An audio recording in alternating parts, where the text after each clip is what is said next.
I'm going to open the Town of Dartmouth Conservation Commission meeting for Tuesday, June 24, 2025. We're conducting this meeting remotely as a result of Governor Healy's passage of the legislation on March 28, 2025, that allowed remote hybrid meetings for municipalities. And she extended that option until June 30, 2027. This meeting will have the ability for folks to participate. There's a raise your hand feature at the bottom. There's a way, just wave your hand if you want to speak. Otherwise, I'd respectfully request that folks keep their microphones muted until time to speak. This meeting was duly posted in accordance with both state and Dartmouth bylaws, so the meeting is being conducted legally. We have a quorum this evening of 5 commissioners out of 7. Any affirmative votes will require 4 positive votes. That being said, we'll move on to the administrative items. The first is the approval of the meeting minutes for May 27, 2025. May I have a motion to that effect? So moved. Second. We have a second on that. Seconded motion. Roll call vote. Megan? Yes. Richard? Yes. Liz? Yes. James? Yes. My vote is yes. That motion passes unanimously. Second administrative item is to approve the field trip reports of June 10, 2025. May I have a motion to that effect? So moved. Second. We have a seconded motion on the floor. Roll call vote. Megan? Yes. Richard? Yes. Liz? Yes. James? Yes. My vote is yes. That motion passes unanimously. The third administrative item is to receive the minutes of the June 10, 2025 meeting. I have a motion to that effect. So moved. Second. We have a seconded motion on the floor. Roll call vote. Megan? Yes. Richard? Yes. Liz? Yes. James? Yes. My vote is yes. That motion passes unanimously. We're moving to the field trip reports, of which we have 2. The first is a request for determination of applicability, RDA 25-7, from Megan and Andrew Olajars to construct a second-floor addition to what is currently a single-floor residence. It's within the 100-foot buffer zone to a bordering vegetated wetland. The regulations are 310 CMR 10.02, 10.55, and Section 360.2B of the Town of Dartmouth bylaws. The land is described as map 156, lot 15. It's otherwise known as 27 Sharon Avenue. Mark, what is staff's recommendation on this request? Yes, this was presented to us as an RDA with a fairly old wetland plan. So we suggested that the applicant do an A1 to verify the accuracy of that line versus what is on the ground today. The line was on a plan that's dated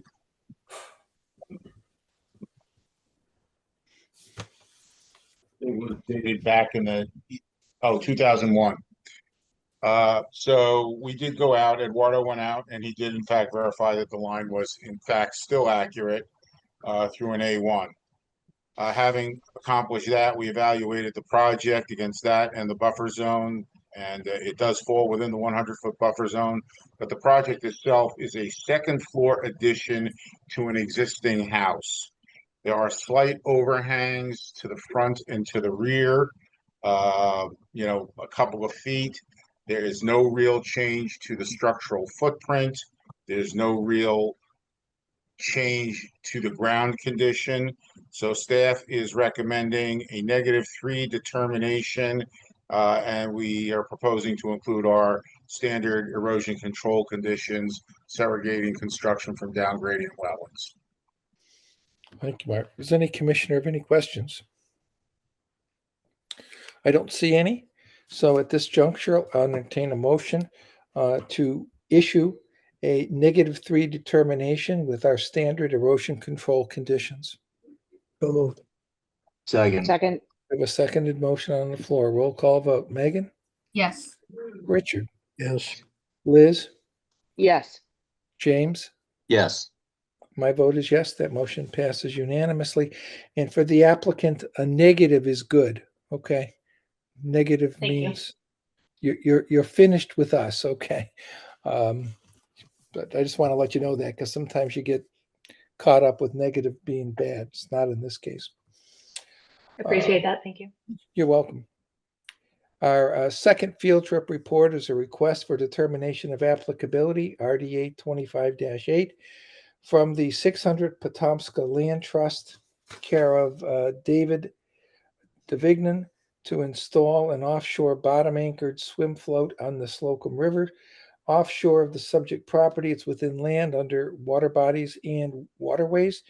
The regulations are 310 CMR 10.02, 10.35, and Section 362B of the Town of Dartmouth bylaws. The property is Lot 41, and then it's got 0.5453 degrees north and long, so it's latitude, and then longitude 70.9886 degrees west offshore of 600 Potomska Road. I believe, Mark, we had received an email request from Mr. Davignon to continue this until July 22nd, 2025. Yes, let me give the commission a little bit of background here. This was filed, I'm going to say about 3-4 weeks ago. And we got copies of this over. It was a swim float, but we got copies of the plan and the proposal over to the harbor master. The harbor master raised some concerns, given the fact that the Slocum River, while not a buoyed river, is transited by boats. There is a channel, and he was concerned that the plans that were presented did not provide enough information for the to indicate whether the placement of the swim float was in fact potentially a navigational hazard, being too close to the channel. I don't think it was in the channel, but close enough to be concerned. And given the fact that there was no proposed lighting or any kind of signaling on it, boats transit the river at night. So the harbor master was concerned about that. As I looked into the project sits in designated priority and estimated habitat. There was no and that was also concurred by a wetland consultant, Brad Holmes. Brad predominantly did the shoreline resources, did not do the overwater resources. And in addition, the area is mapped shellfish habitat for quahog. And also, while not specifically mapped on GIS for eelgrass, it is an area that is very close to an emerging eelgrass population, sporadic as it might be. And there was no indication of shellfish quantification or any kind of eelgrass survey. I raised this to Mr. Davignon. We had a Zoom call with the applicant this morning, and I basically said, you are in jurisdiction, you're not on your own property, you're in public water, and we're missing some key information to resources germane to the regulatory resources that we have jurisdiction over. And we still have some concerns by the harbor master. I said, I can't say how the commission is going to react to the harbor master's comments, but I did say typically they take great interest in what the harbor master has to say. Having said all that, it was pretty clear that they were not prepared for tonight. I also indicated that this project, is borderline RDA NOI, and without information, establishing no real impacts to the environment, the likelihood was that, or the potential was that there could be a positive determination and be back to square one. So they're going to regroup. And because the July 8th meeting is a pretty packed agenda at this point. They agreed to request a continuance until July 22nd. That will also give their consultants a little bit more time, vacation, holidays, and Brad, I can tell you, is a very busy consultant. So he cannot jump on this tomorrow. So we all agreed, and that's the reason for the continuance. And I think it's very appropriate in this case. Commissioners, any questions? Seeing none, I'll entertain a motion to continue this hearing until our July 22nd, 2025 meeting at 7 p.m. as requested by the applicant. So moved. We have a Second. second on that. We have a seconded motion on the floor. Roll call vote. Megan, Yes. Richard, Yes. Liz, Yes. James. Yes. My vote is yes. That motion passes unanimously. That concludes the field trip reports. We're now moving on to our public hearings. The first is a continued public hearing, and there is a file number. It's DEP file 15-2790, NOI 2523. It's an after the fact notice of intent from Mark White, care of Richard Rayum, for maintenance of the Country Club of New Bedford Golf Course, adding drainage to greens and fairways, reshaping sand hazards, reconstruction of greens, including adding subdrains. It's within the 100-foot buffer zone to a bordering vegetated wetland and inland bank. The applicable regulations 310 CMR 10.02, 10.54, 10.55, and Section 362B of the Town of Dartmouth bylaws. The land is described as map 177, lot 88. It's otherwise known as 585 Slocum Road. Entertain a motion to waive the reading. So moved. Second. We Second. have a seconded motion on the floor. Roll call vote. Megan, Yes. Richard, Yes. Liz, Yes. James. Yes. My vote is yes. That motion passes unanimously. Is there someone here this evening on behalf of the applicant? I think I Yes, see Mr. Ray. Rich Rayom from Prime Engineering. I also have Anastasia Pacheco, who is going to share her screen so that we can see the layout of the country club. If she's allowed to. Yes, absolutely.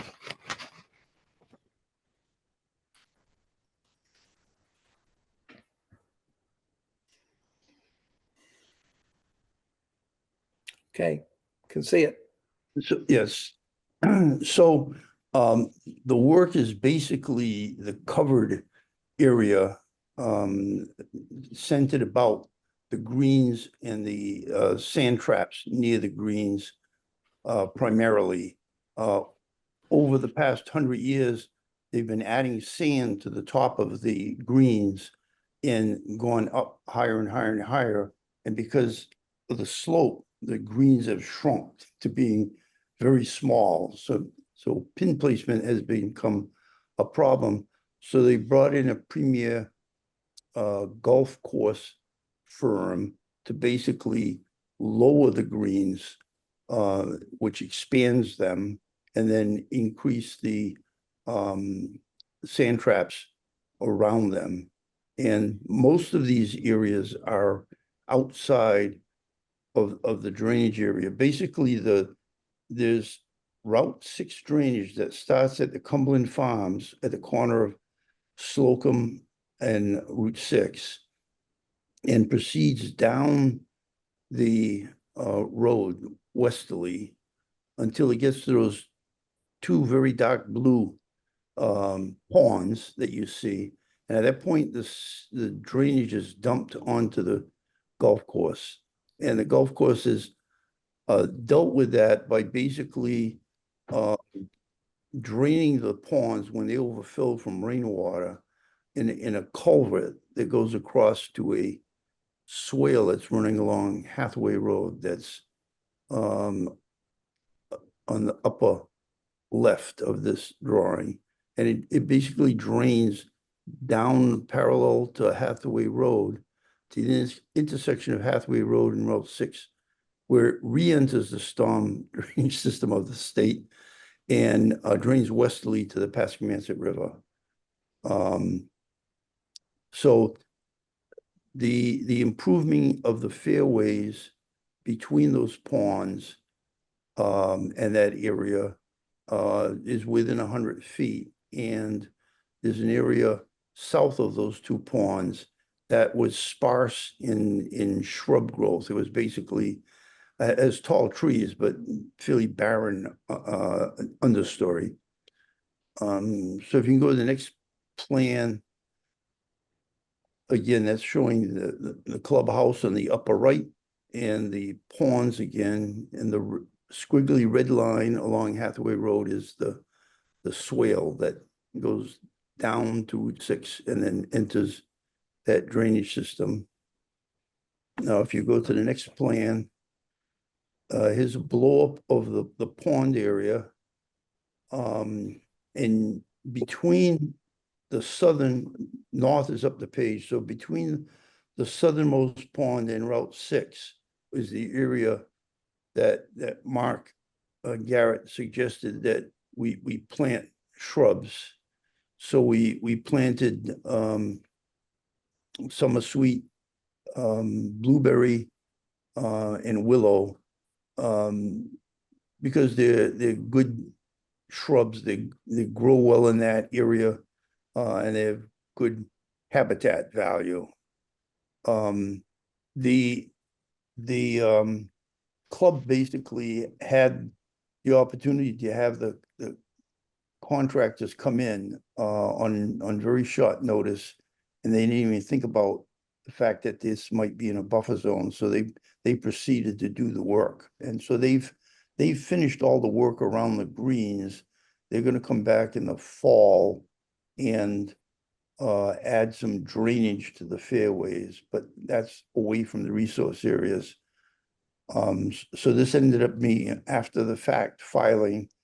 All of these areas that show disruption have been stabilized. They were all sodded, and they're functioning. The golf course is completely open. So the only thing left to do, as I said, in the fall, they'll do the fairway drainage, which is piping basically, and this planting program, if the commission accepts it. And that's it. That's my Thank you. I'm sorry, I thought you were finished. It's my apologies. No, I am. I'm finished. That was the presentation. Okay, thank you, Rich. Mark, staff's comments on this request for the after the fact. Sure. Anastasia, could you go back to the first drawing?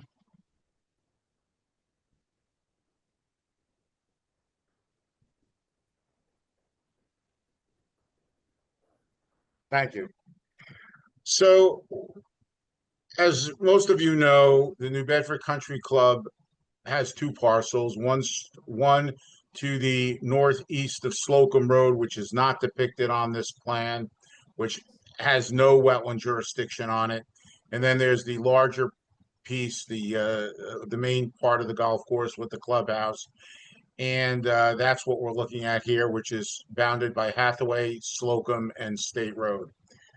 As Rich said, this is a very old golf course, and golf courses, as land uses, need a fair amount of maintenance.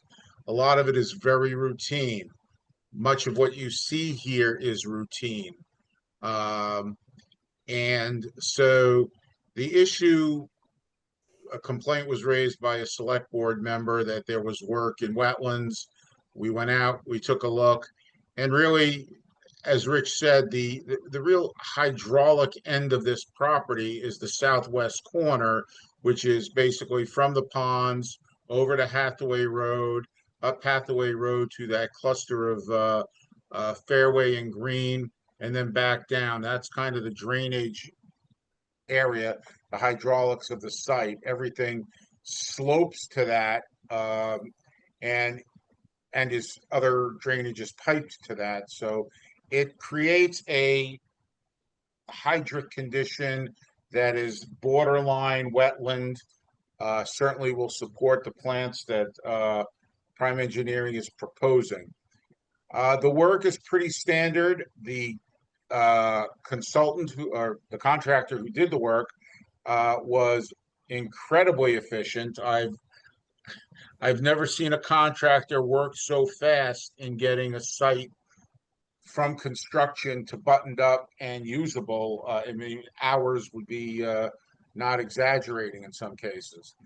The work that they did was standard on any quality golf course. This is a private country club.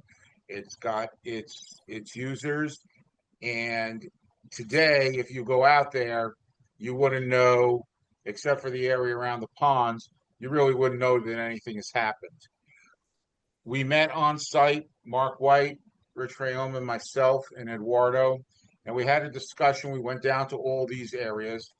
And the fact that, yes, there is a swale, it's probably man-made, but it is a wetland, it is a wetland resource. It's intermittent. You could argue it's land underwater. It has a bank. Therefore, there are buffer zones which extend onto the playable features of the golf course, whether it be the fairways or the greens. You have those ponds, which are certainly land underwater bodies, and there is some surrounding lowland, which may or may not be jurisdictional wetlands, but certainly support hydrophilic vegetation. I asked Mr. White of the Country Club and Rich if they would consider doing planting plan, which they've done, which I think is a very reasonable planting plan. And I think that the outcome of our discussion was what we see before us. We have a notice of intent after the fact because the work was done without our initial authorization. The site is very stable. And as a golf course, it has several things that have to be ongoing. And frankly, I don't think that it's something that you'd want to be doing permits on every day. I sent a package of information, and on page 6 of 6 of Rich's, I think it's page 4 of Rich's narrative. There's a list of things that are called ongoing maintenance. And there's, let's see, 5, 10, 15, it's probably 18 to 20 things here, which normally happen on a golf course. And I think are very reasonable to be allowed to continue, be authorized through the order of condition and order of conditions, and then continue beyond the sunset of the order of conditions to allow the golf course to maintain itself and also maintain some level of stability in a very, densely populated area. Having said all that, staff is recommending a standard order of conditions with our restoration conditions based on the narrative, which is dated May 29th, 2025, and an accompanying plan to the NOI, 3 sheets, the 3 sheets you've seen this evening, dated May 28th, 2025. Thank you, Mark. Does any commissioner have any questions? If you wouldn't mind, please just stop the screen display. I can't thank you. Is there anyone in the audience that would like to be heard? I don't see anybody. So at this juncture, I would entertain a motion to close the public hearing. I have a motion to that. I have a motion on the floor. Second. We have a seconded motion. Roll call vote. Megan? Yes. Richard? Richard, I think, recused himself because I think he is a member of the Country Club of New Bedford. So, Liz? Yes. James? Yes. My vote is yes. That motion passes unanimously. Commissioners, I now entertain a motion for a standard order of conditions with our standard restoration conditions pursuant to the narrative filed by the applicant dated May 29, 2025, and in accordance with the plan dated May 28, 2025, which was also filed by the applicant, and that's a 3-page plan. So moved. Second. Second on that motion. Seconded motion. Roll call vote. Megan, yes, Liz, Yes. James. Yes. My vote is yes. That motion passes unanimously. Thank you, Mr. Rayum, for getting right on this and doing a good job putting together an acceptable plan. Okay, thank you very much. Have a good evening. Good evening. All right, we're moving on to our second and our final public hearing. It's a public hearing on DEP file 15-2791, NOI 2524. It's a notice of intent from Craig Snell, care of Jamie Bissonette, for the installation of an in-ground pool and concrete pavers patio with associated grading that's within the 100-foot buffer zone to a bordering vegetated wetland. The applicable regs are 310 CMR 10.02, 10.55, and Section 360-2B of the Town of Dartmouth bylaws. It's on land described as map 128, lot 14. It's an _9, or otherwise known as 12 Avis Street. Entertain a motion to waive the reading. So moved. We have a second on that motion, please. Second. We have a seconded motion. Roll call vote. Megan, yes, Richard is coming on. Richard. Yes, motion I'm sorry, I had internet problems. I apologize. That's okay. Liz, Yes. James, Yes. my vote is yes. That motion passes unanimously. The applicant's engineer had requested by email a continuation until our next meeting. But as you may have heard Mark mention earlier, that meeting is July 8th, and we already have a filled agenda. But I would recommend a continuance until the following meeting if that's not filled, which would be the 22nd.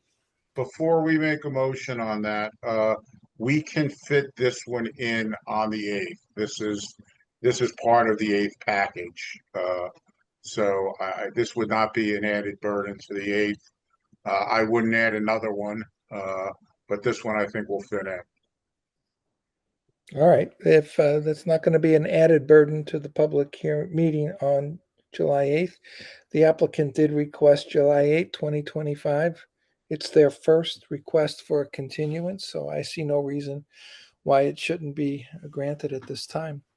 Mr. Chairman, do you want a little background as to why there's a request? Sure. I'm assuming they just don't they have something they want to work on and get back to us with. Well, yeah, because I told them to work on it. If you look at the plan that I forwarded to you, this is a 0.68 acre lot with a very large house on it, a lot of land use, and they want to put in a fairly large pool, but certainly not too large. However, pool and patios are rather expansive and extend some 70 to 75 feet from the rear of the house, putting a good portion of the pool in the 25-foot no activity zone in the buffer zone. As you have heard me say before, when I evaluate projects, I use the standard threshold of, is it avoidable? Has it been minimized? Can it be mitigated? In my opinion, the proposal, the plan that you have before you, there is some avoidable activity, and that avoidable activity would be caused by minimizing the project, specifically the amount of pavers and patios that are being proposed here. Big house, small lot, a limited lot. So I had a discussion with the project engineer. I told them my concerns. They called today apologizing that they didn't get a revised plan to us sooner. So that was the first reason for the continuance. They did not make the deadline. But having reviewed that plan, I still thought the plan was a bit aggressive.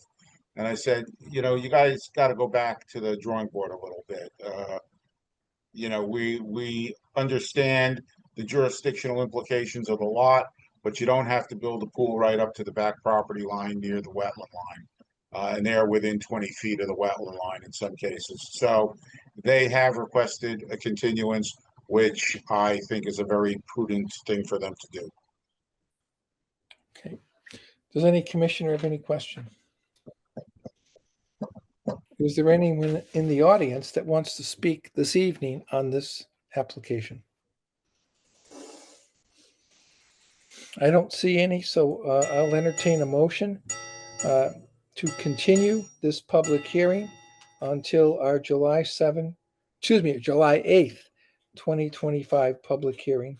So moved. Second. With a seconded motion on the floor, roll call vote. Megan, Yes. Richard, Yes. Liz, Yes. James, Yes. and my vote is yes. That motion passes unanimously. I guess we do have a bill. So Mark, you want to ask? for Yeah, a real vote? quickly, we got a bill in yesterday, so it didn't make the posted agenda. It is a bill for $690, and that is our annual dues for the Massachusetts Association of Conservation Commissioners, which each one of you are members of through this membership fee, and that allows you to participate. And I I have put in your email, so you should be getting correspondences from them periodically when there are meetings. They have an annual meeting in the spring, and they have an annual meeting in the fall. I don't know why they call them annuals. They're semi-annuals, but they call them annuals. For people who don't know a lot about the science and the regulation of wetlands, they have some very good learning tools and learning sessions for you. The meetings are usually, I know the spring meeting is usually at Holy Cross in Worcester, centrally located, and I believe the fall meeting is also there. The staff has taken, has benefited. I have sent Adam and I have sent Eduardo to delineation sessions and soil sessions. So I think it's a valuable tool. Unfortunately, I've been around the block too often, so I go up there and listen to a lot of stuff I don't that I already know. And it's really, I don't participate as much anymore, but I think it's certainly worthy for the newcomer who might be interested in learning a little bit more about the business you're in. I will say that MACC tends to be a fairly advocacy-oriented organization. They are very, very pro-environment, sometimes a little impractical, but nonetheless, I still think it's a valuable organization to be part of. And I think that individual commissioners and staff can get a lot of information and learn a lot from those sessions. So that's what the meeting, that's what the 690 is for. 7 members of the commission and 2 staff members, myself and Eduardo. Thank you, Mark. I will say that I wish I had taken more advantage of it, but I have gone twice, and each time I was very impressed with the presentations. Very, very enlightening, and I would recommend them. I think it's a worthwhile expenditure of funds. And if anyone wants to go, we're members, so you're more than welcome to go. I think it is something that you'll get a benefit from. And like I said, I'm kind of embarrassed. I've only gone to 2 in all these years, but that's the truth. I mean, and it's something I think I should go more frequently, to be candid with you. So that being said, unless there's any questions, I'd entertain a motion to approve the expenditure of the funds for our Massachusetts Conservation Commission Association membership. So moved. Second. Second. We have a seconded motion on the floor. Roll call vote. Megan, Yes. Richard, Yes. Liz, Yes. James? Yes. My vote is yes. That motion passes unanimously. Now we have items for discussion. Mark, go ahead. You can take those over. Yeah, these will be real quick. The first discussion item is, again, I sent you an email, I guess it was a week ago, at the select board meeting of June 16th. The board voted to appoint Don Mursky as the seventh member of the commission. And they also voted in favor of our revised filing policies and filing fees. As a result of the latter, I have put together a public notice, which is up on our webpage. I have contacted our communications person, Magnolia McCormick, and DCTV to post the public notice of the fee increases and the revised policies on all of the platforms that they have access to. We will be posting the revised fees on the webpage and on Viewpoint, and I will be sending courtesy copies of it out to the consulting engineers who we see quite a bit. We have about a dozen and a half engineers who I would think are common visitors to this commission. So I'm going to get that in their hands before the actual implementation date, which is July 1st, 2025. That is the first day of the fiscal year 2026 for the town of Dartmouth. So that's just an FYI for you as to where we are at that end.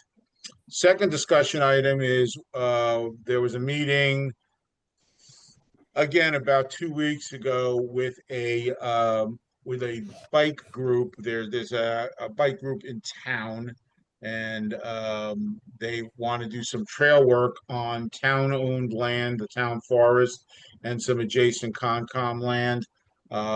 Last meeting, I had requested that the commission put to a vote whether they support the concept. You voted in favor of it. We had the meeting, we had the discussion, and the next step is that the trail people are going to actually lay out their proposed trail routing. And we are going to conduct a site visit to see what the wetland implications are for that routing. Clearly, there will be some, not so atypical to what DNRT faces and other land steward organizations that bring people into nature. We'll have to work out what the permitting strategies are and how that work will be accomplished. So we're looking to do a site visit in mid-July on that. Are they going to be Moving implementing anything to make sure that if they do get these approved and the paths built, we don't end up with dirt bikes on there, motorized dirt bikes? We are aware of the problem and we're working on how to mitigate that problem. I think it's hard. You would almost have to, it's really impossible. I mean, I used to maintain sled dog trails, when I was running my dogs, and you try to do whatever you can and you really can't. I mean, Yeah. you put up iron gates and they still get around them. And what they do is they go around them further into the wetland than the trail. So they're working on strategies. We'll see how it goes. Part of it is they're hoping that the increased use will, bring people in and, use their presence to kind of minimize dirt bikes. I mean, right now, dirt bikes are ripping through all of those lands. We have no control over that right at the moment. So getting people in there, building bridges and boardwalks, you have the ability to do some sort of control. But we've certainly talked about that. And I have brought the third floor in, Assistant Town Administrator Chris Vitale said it on the meeting, because of contractual reasons. We, as a Conservation Commission, I, as the Environmental Affairs Coordinator, have no authority to contract voluntary help. due to labor law and also liability issues, that is something that they have to work out with the town administrator and the select board, regardless of whether it's town-owned land or Concom land. So they're working on that piece also, but that's where we are, and that's where we're proceeding with this at this point. And ultimately, my guess is there will be permitting required, and therefore, at that point, the commission will have the ability to comment and make suggestions as they see fit. Enforcement issues. Yep, 341, 356 Carroll Street. That's the tree cutting on somebody else's property so that the new solar facility will get ample sunlight over on the New Bedford Dartmouth line, just off Brownell Avenue. We've been having trouble with, it's the abutter, who's actually the victim, is part of the enforcement action because it's on his property. The abutters don't get along. They don't talk. Make a long story short, the guy who got the solar facility on his property, which went from a ground mounted to a roof mounted system, because of this whole thing, he basically told Sunrun, the solar contractor, hey, get me out of trouble. So we've been battling with Sunrun for, I'm going to say 2 months. And they finally got it through their heads that they have to hire somebody and they have to get an after the fact notice of intent filed to us by June 26th, which would be this Thursday, to be on the June 8th, that wonderful June 8th agenda that I spoke of earlier.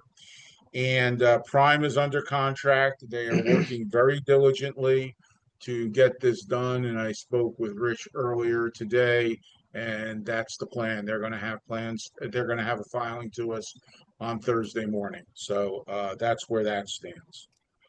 1342 North Hicksville Road. Again, this June 26th is a deadline for them to get an ATF an ATF NOI to us.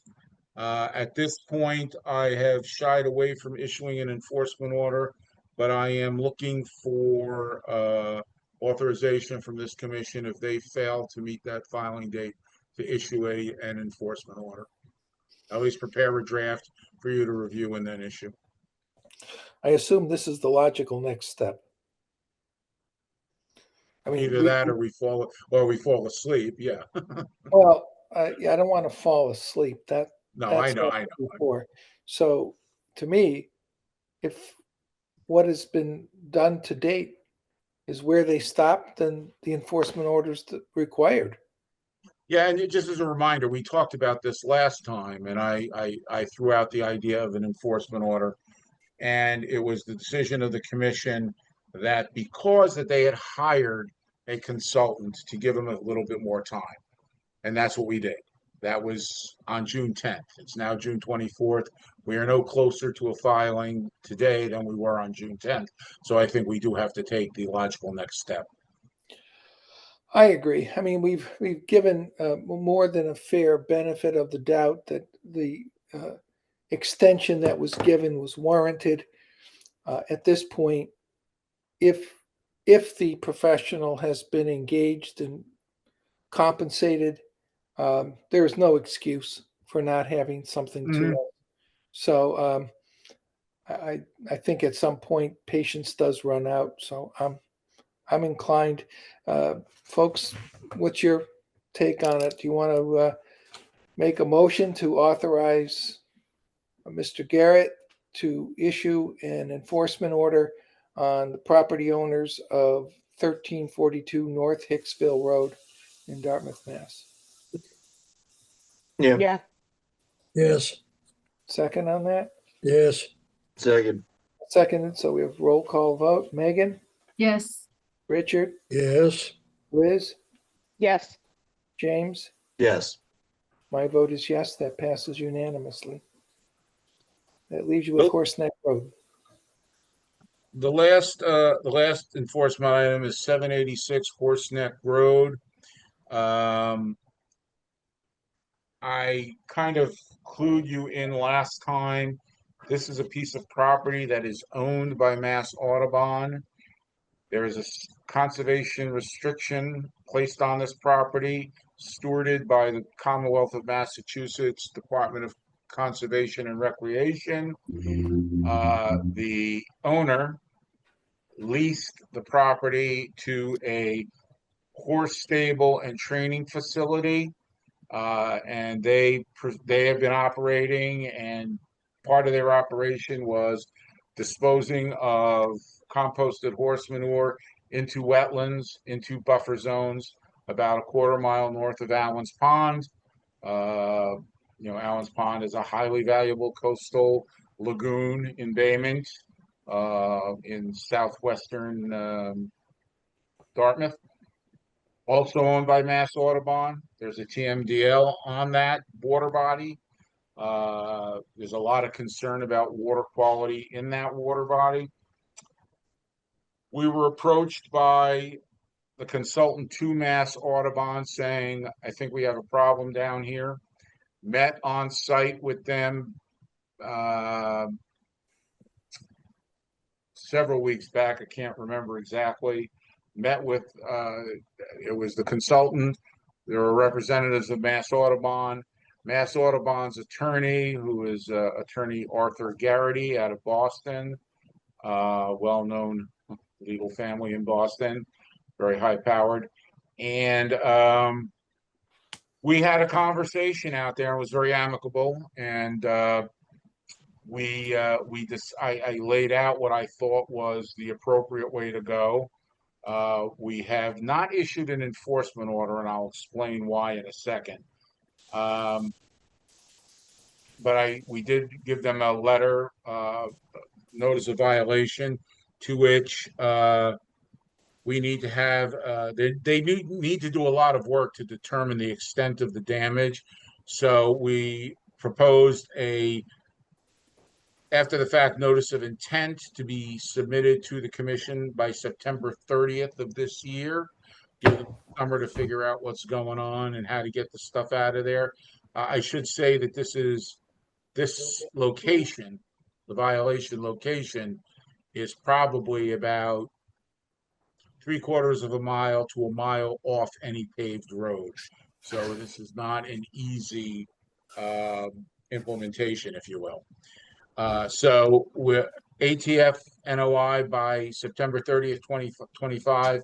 And given the extent of the problem, we're talking about restoration and complete replanting by October 15th of 2026. I feel comfortable with that, given the scope of the problem and how it has to be dealt with and the environment that it has to be dealt with in. BSC is, for those of you who don't know, is a highly qualified consulting group out of Boston. They've been around the block a few times on this. They know what they're doing, and I think that would be the best way to resolve this problem. I have not issued an enforcement order only because of the quagmire of the ownership and the responsibility. We would be dealing with Mass Audubon, who, nothing against Mass Audubon, but they are a big outfit with a big reputation.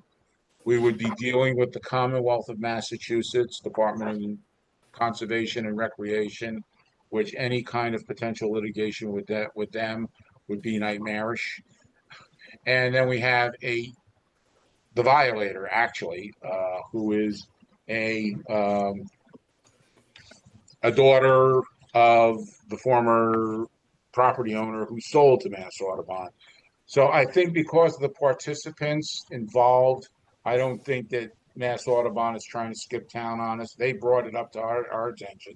We would never have found it. Maybe we would have in aerial photo surveillance, but haven't done that in several months. So I just thought that an enforcement order might overly complicate a already complicated situation.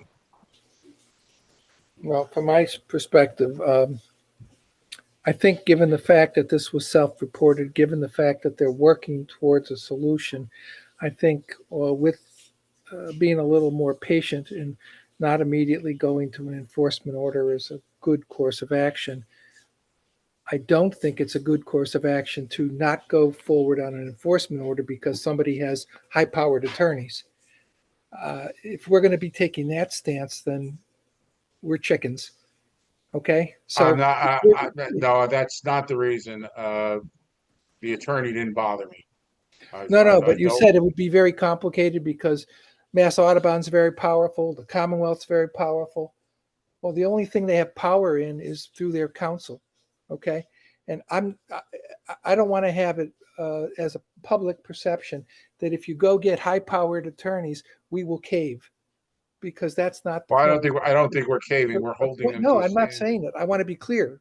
I don't care how powerful the violators are. I don't care how powerful the property owners are. The reason why I would agree with your suggestion is because it was self-reported and they are actively working on the solution in a prompt, in a diligent manner using first-class professionals.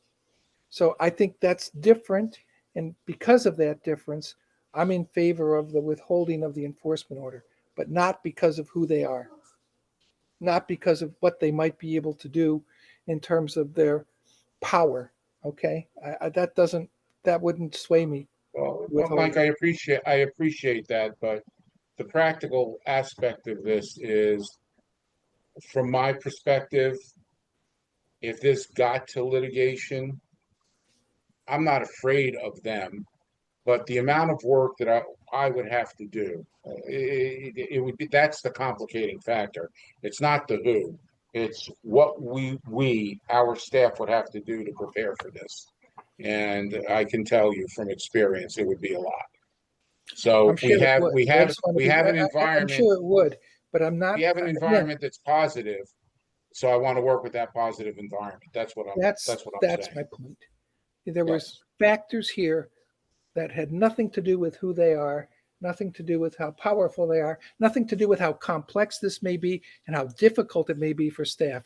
It's because of what they've been doing to date to try to rectify the problem. That's the reason I could agree with the withholding of the enforcement order for the time being, but for no other reason. Uh, and I understand we're limited resource wise. I get it. But, I don't want to treat people differently depending upon how powerful they are and how complex it is. It is what it is. I mean, so anyway, I will agree from my perspective that the solution here is being worked on, and withholding the issuance of an enforcement order at this juncture makes sense. I concur. I agree. Okay, so we have a unanimous agreement there. Is there anything else for the good of the That's order? all I got. That's all I have as well. So I'll entertain a motion to adjourn. So moved. Second. Second. Seconded. Okay, roll call vote. Megan, Yes. Richard, Yes. Liz, Yes. James. Yes. My vote is yes. Guys, stay cool. Get those ice cubes in the drinks. And have a good evening.